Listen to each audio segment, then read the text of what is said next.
Parallelogram of forces is a method that we use to find the resultant of two forces acting at an angle to each other. So we're going to go through the method of how to do it, but first of all, we're just going to do a quick recap. So hopefully we remember from earlier on in the topic that a resultant force is the overall force acting on an object.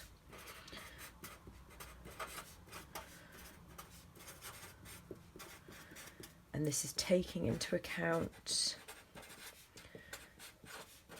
the size and direction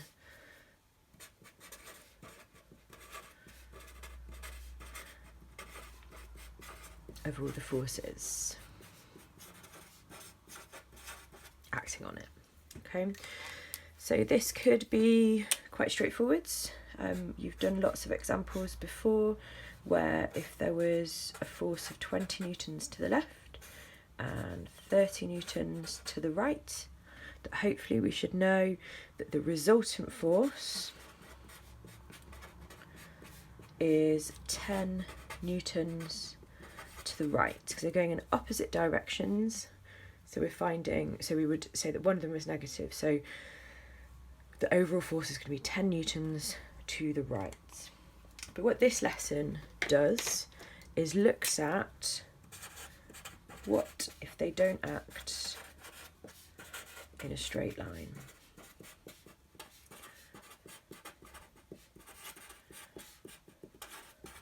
Okay, so these forces are acting in a straight line. They're directly opposite each other. And we're talking about if you've got two forces, that you've got a force that acts like this and a force that acts like this. How do you find the resultant of those two forces acting on an object? And it might feel impossible to start off with, but like I say, we're going to learn about this method called Parallelogram of Forces, and I'm going to go through the questions that you're expected to do so that you can have a bit of guidance on those. So first of all, what do we know?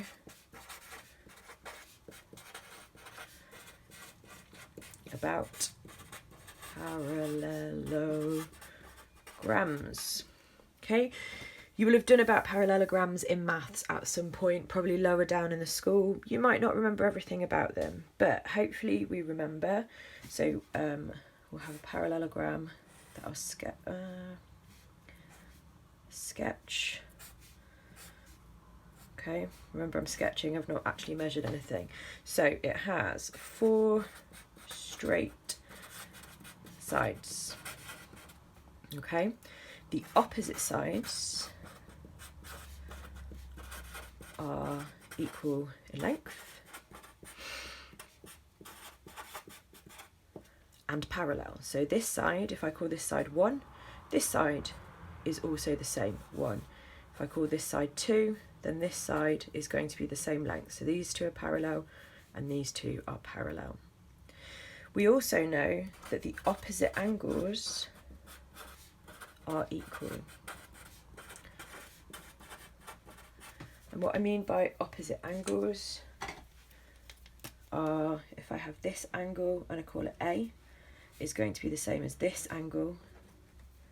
And if I have this angle, if I call it B, it's going to be the same as this angle, which I could also call B. So the internal angles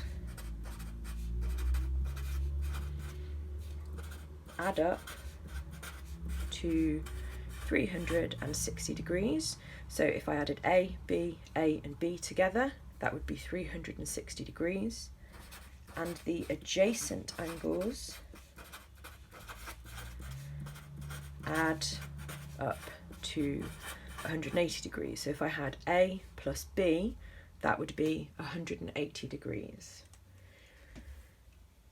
So you might be thinking, Mr. Vanchuk, what has this got to do with physics and drawing resultant forces?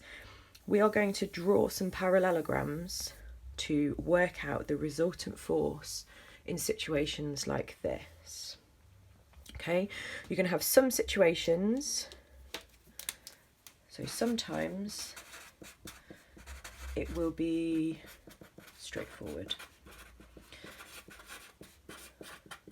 Okay, so sometimes you might have a force acting like this and a force acting at 90 degrees, which means that your overall force, so if we turned this into a parallelogram, remembering that squares are parallelograms as well, or rectangles, and the resultant force is this, okay?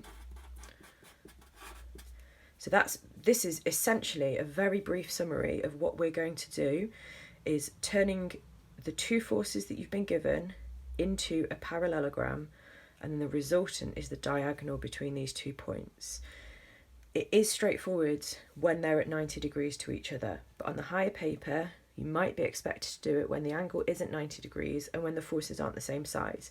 So we're going to go over two methods that will get you to the point where you can measure those resultant forces. So it is sometimes not straightforward. Okay, and this would be an example when you've got two forces where the angle is smaller than 90 degrees and where they're the different sizes as well. Okay, so we can draw a parallelogram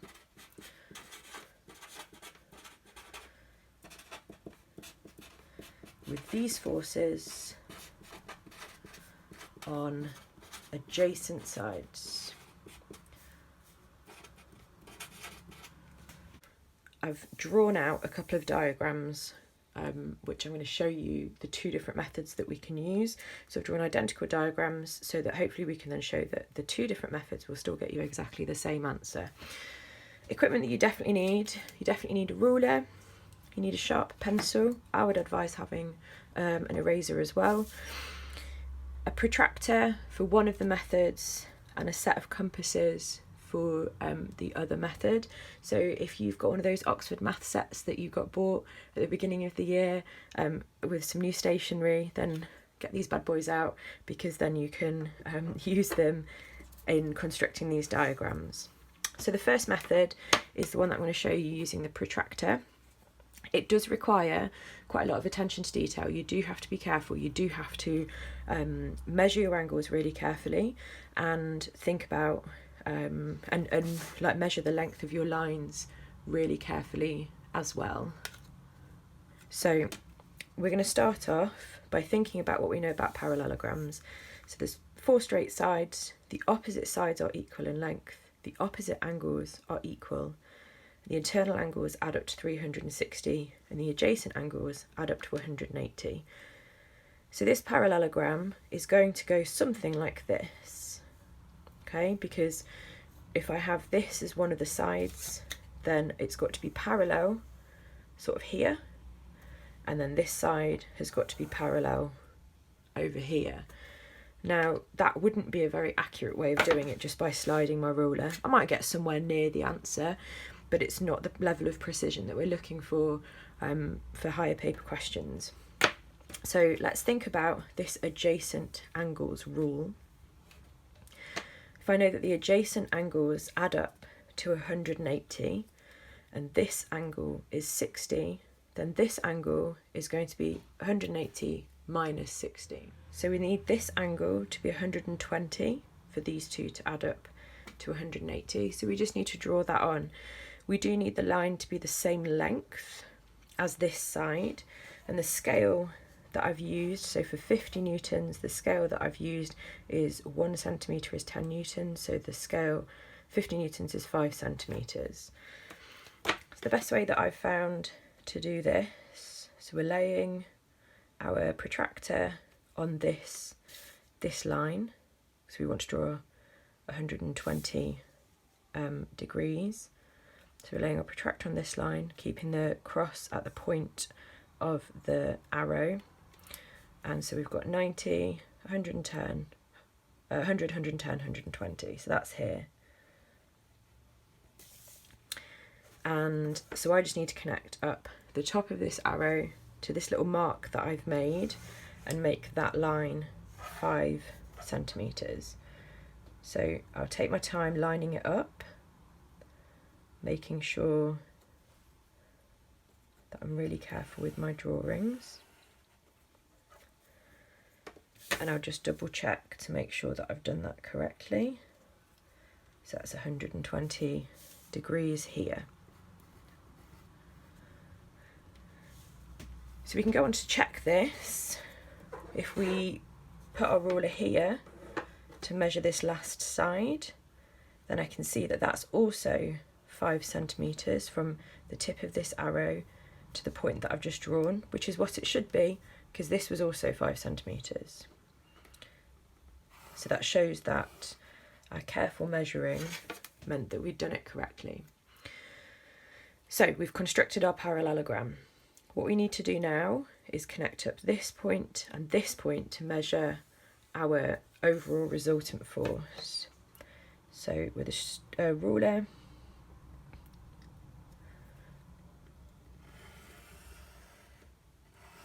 so we can turn that into an arrow,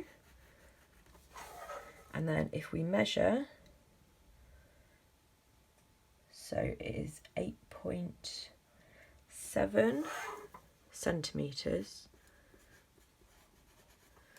So if our scale was 1 centimetre is equal to 10 newtons, then from this measurement we should be able to see that our resultant force is 87 newtons. So now for the second method. Some of you might have already done this or done something that's similar to this with angle bisectors in maths. So for this we're going to use a set of compasses. So what you're going to do is you're going to set your compass up so that it is for the length of one of the sides. So I've done that for the 5 centimetres for that 50 newtons. And then you're going to move the point to the end of the other arrow. So essentially what you're doing is you're marking on here where this length line would be. Okay, so I'll mark on an arc, and then I'll do the same. So for this length arrow, in this example they're the same anyway, but I'll just double check, make sure my compass hasn't moved. So I mark on, and then I put it at the end of the other arrow, and then mark again, and there's a point where they cross over, so I can see where my little arc measurements have crossed over. And then all I need to do is join up from the base of my arrows to this point here,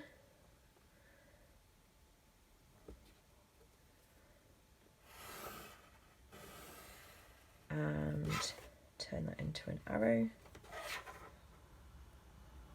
So what I have here is 8.6 centimetres, which would be 86 newtons from the scale. So they're very, very similar answers. The 1 millimetre difference for this could be because there's been a slight error with my angle drawing. So there are errors that will be introduced, but that's why you need to use a sharp pencil and try and be as precise as possible with your measuring. So now we'll go through some of the questions. It will be helpful if you look at the question, maybe have a go at it, and then watch me go through the answers. If you get really stuck with it, watch me go through the answers and then just try and kind of do it along with it. Pause the video and just try your best to answer the questions. Question 1. Draw the resultants of the 4 sets of vectors below. So we've got the first 3 that are at right angles to each other, and then the last one is not a right angle. So for these I want to draw a 90-degree angle at the end of here, and then make sure it's the same length as this one. So if it's 2.8 centimetres, I'll line up 2.8 here, and so then my resultant force is going to be between this and the base of the 2 arrows. Okay, it's not asked us to measure them for now, it's just asking us to draw them in.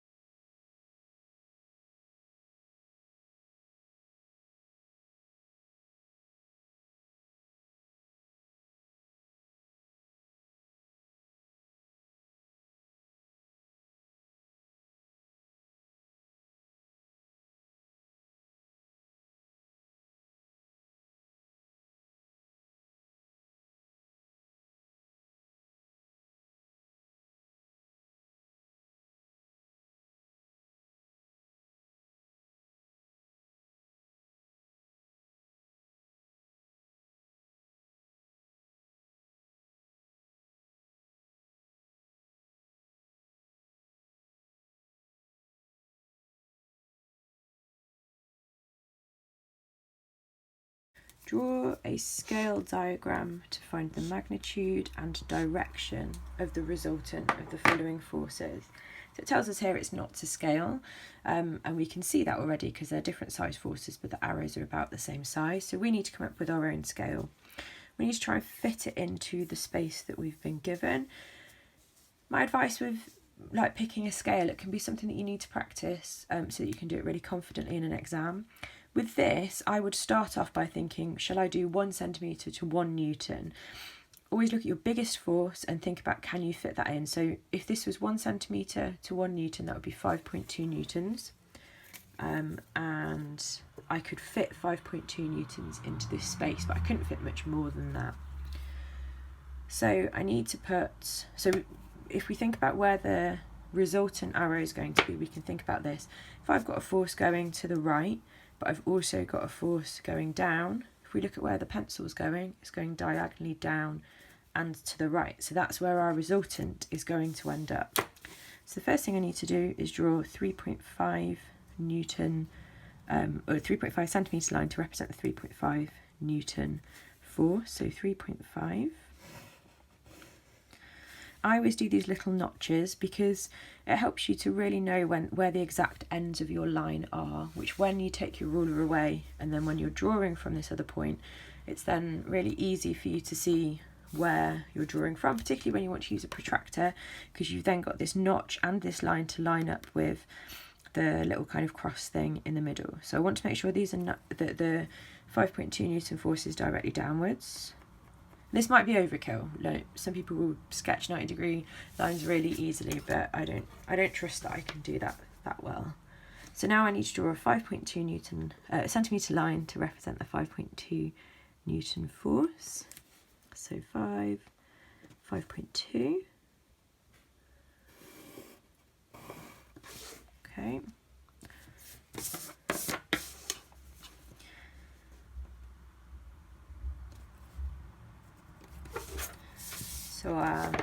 So that's our 3.5 and that is our 5.2.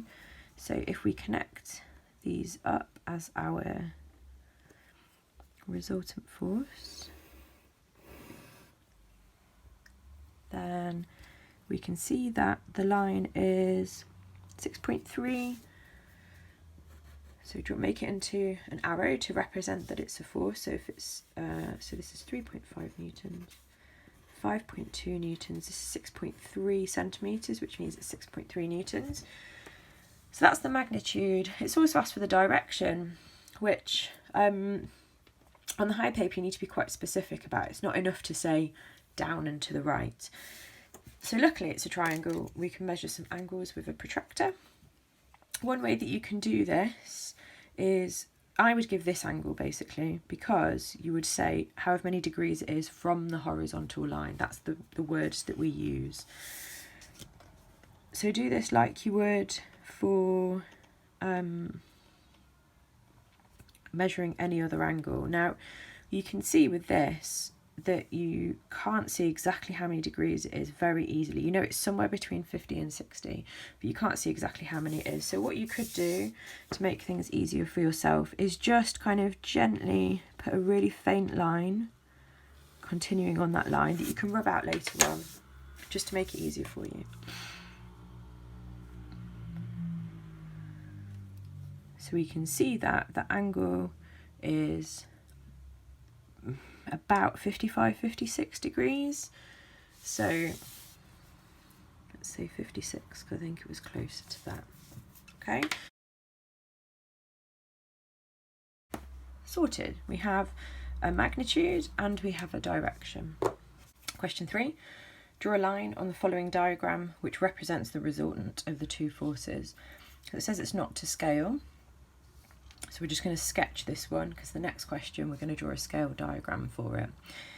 If the two forces were the same size, then the resultant would be directly between the two of them, but they're not the same size. We've got 50 newtons and 80 newtons, which means that the resultant force is going to be closer to the 80 newton side than the 50 newton side. So we're going to draw a force that is about like this. Okay, so this is just so that we can think about what it might look like before we then go on to draw a scale diagram, so that hopefully it will look the same way. So now we want to draw a scale diagram to find the magnitude and direction of the resultant of the two forces from question 3.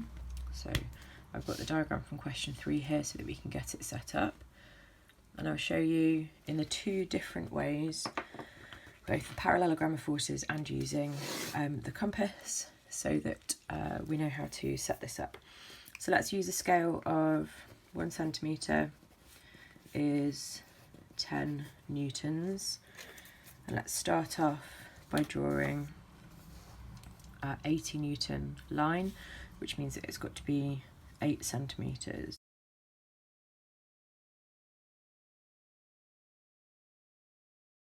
Then we're going to measure an angle of 60 degrees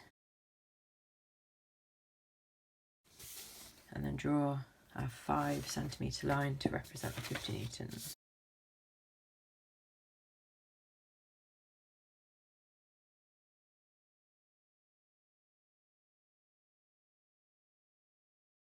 So if this is 60 degrees, then the other angle here is going to be 180 minus 60, which is 120. And it's going to be the same size as this one, so 50 newtons, 5 centimetres.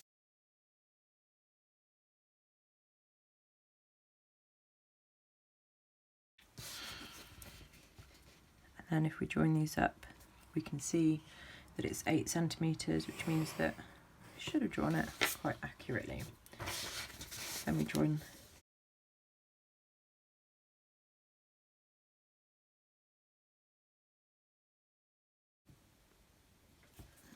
so if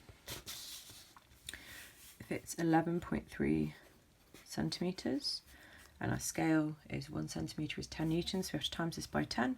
So this is 113 newtons. And the angle that we'll give will be the angle above the horizontal, so measuring this angle.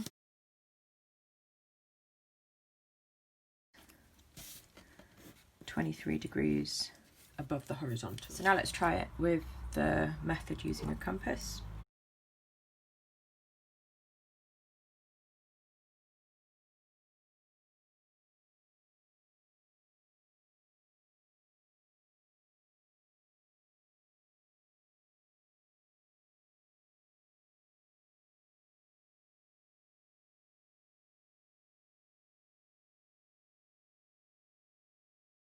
So you should be able to see that it is closer to 11.4, but close enough that it would be within the range that you get for the marks in your exam. And then 23 degrees again. Two vectors are shown below. They were drawn to scale. By making appropriate measurements, determine the magnitude of the resultant of the two vectors. So again, there's two methods that we could use. We could do it just with the compasses this time.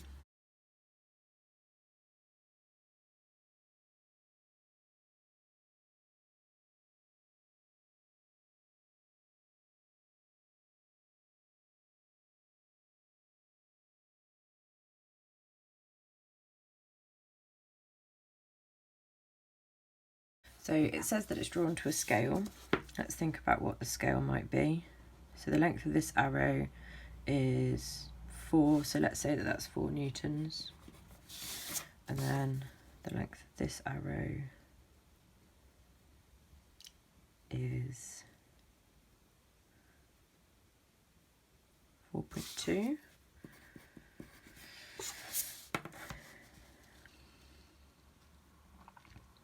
And the length of this arrow is 7.2. So two forces of 5 kilonewtons are towing a boat as shown in the diagram, so not to scale.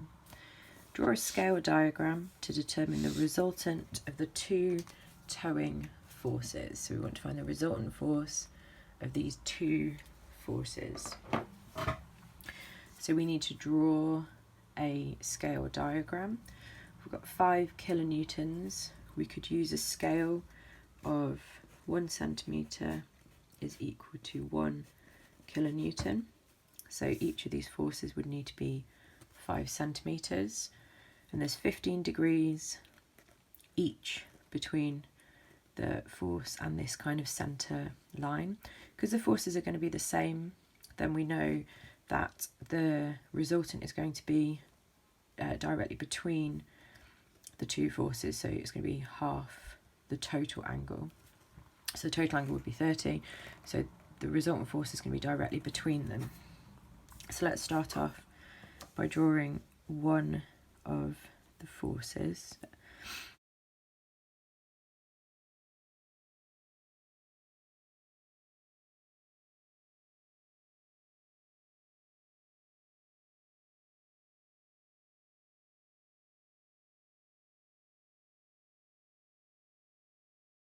If this is 30 degrees, then to draw a parallelogram, then we need to find out the angle of this bigger angle. So 30 plus this angle is 180, so this angle needs to be 150.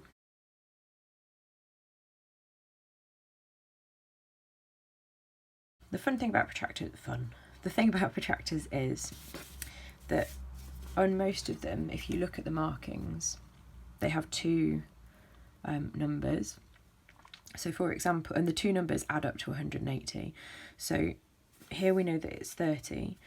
So we know that the other angle we need to measure is the other one that's marked on here is 150.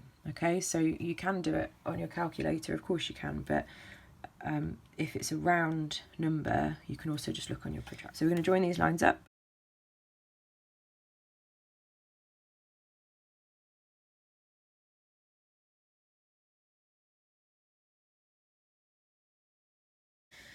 And so between here and here is the resultant force. And if we look at the value of the resultant force, we've got 9.7 centimetres, so 9,700 newtons, or 9.7 kilonewtons. So let's try it again with the compasses.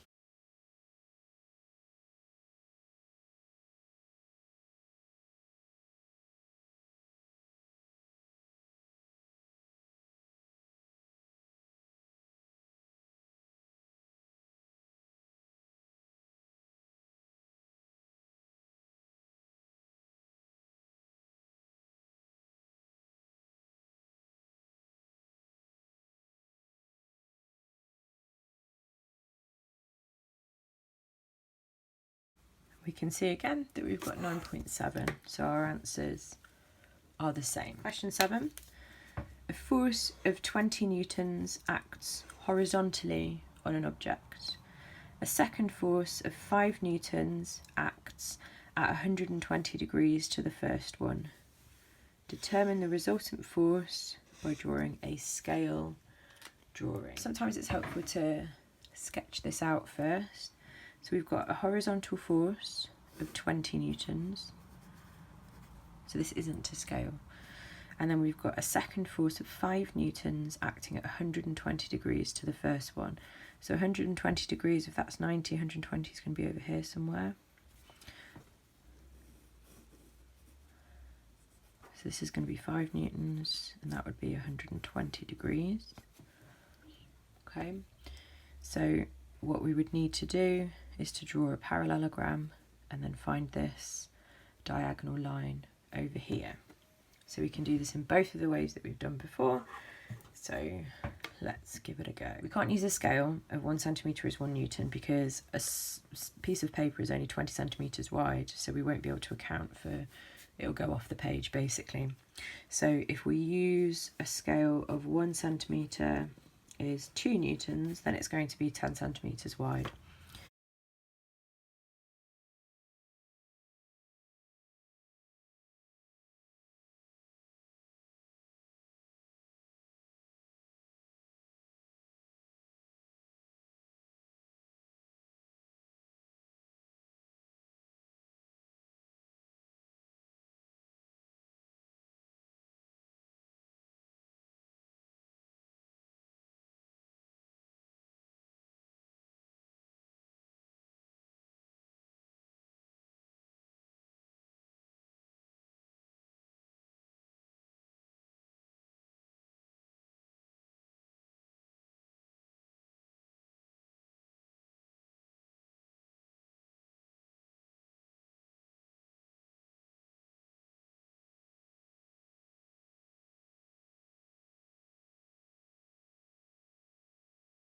So if it's 9 centimetres and 1 centimetre is 2 newtons, so it's 2 times 9, which is 18 newtons.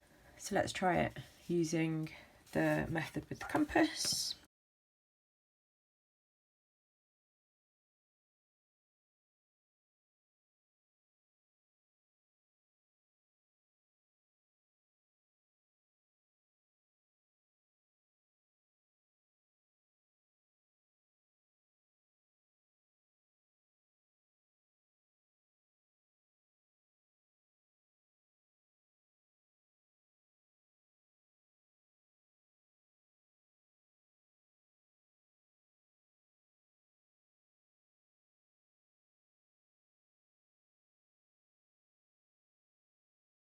You can see again, it's 9 centimetres, which would be 18 newtons.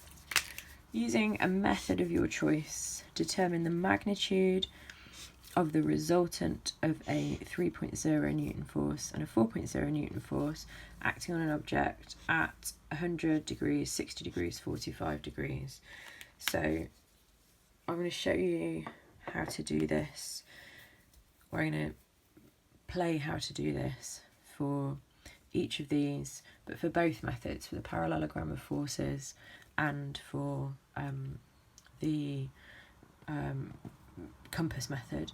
For both of them, we're going to use a scale of 1 centimetre is equal to 1 newton, so hopefully that will keep it a little bit easy.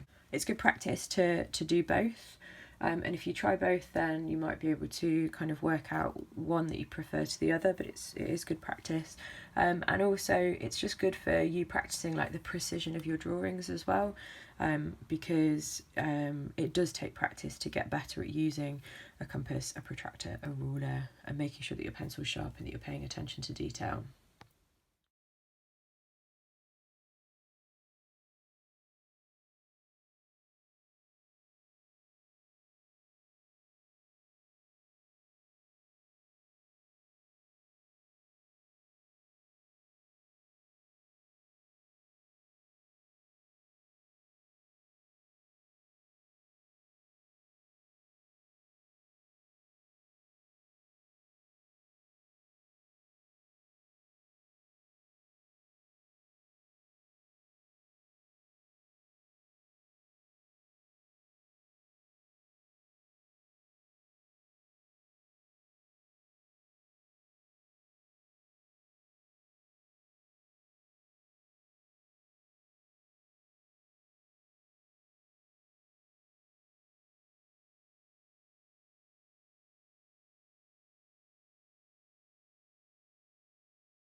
The parallelogram of forces is a scale diagram of two force vectors. It is used to find the resultant force of the two that do not act along the same line by measuring the diagonal line from one corner to the other of the parallelogram, starting at the origin of the two forces.